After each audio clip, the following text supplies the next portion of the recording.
Rory Jansen is a struggling novelist who is unable to get a book published. The nature of the publishing business right now, I don't know how to publish a book like this. I'm not who I thought I was, and I'm terrified that I never will be. He accidentally finds an unclaimed manuscript that contains some of the best writing he's ever seen. Rory must deal with the temptation of stealing work that is not his own in The Words. Hi, thanks for joining us. I'm Sean. I'm Leah. And I'm Liz. The Beatles sang about the word, and we're here to talk about the words. We've all just seen it.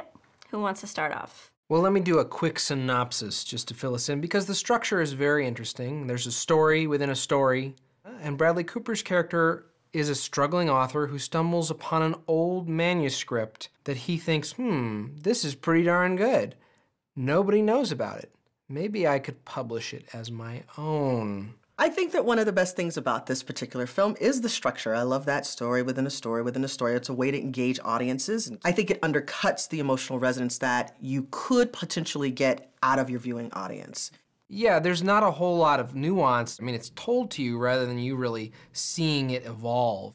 I think that that's one of the strengths of this film. You've got Dennis Quaid's character narrating, and then you've got the old man narrating.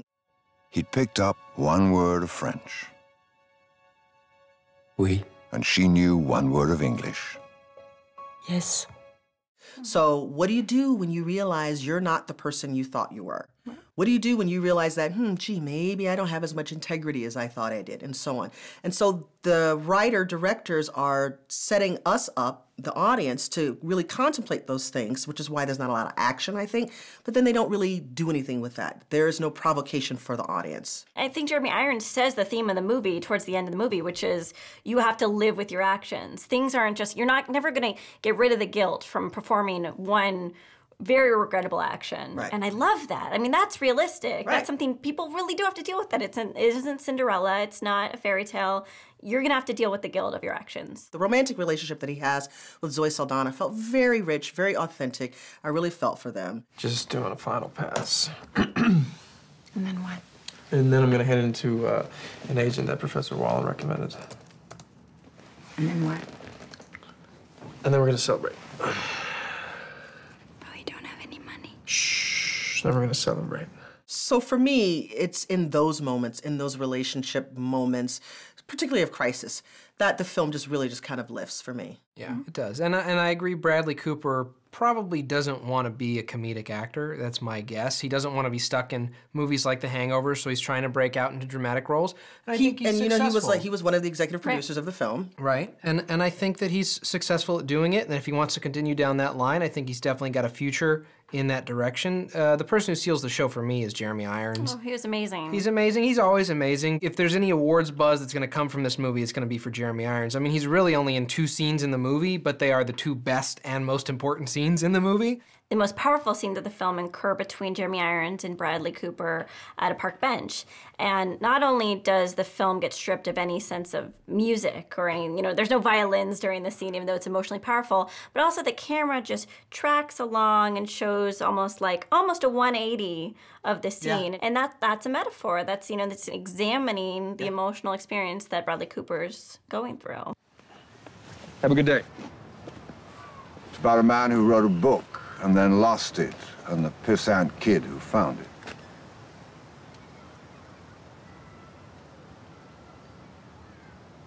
You still here?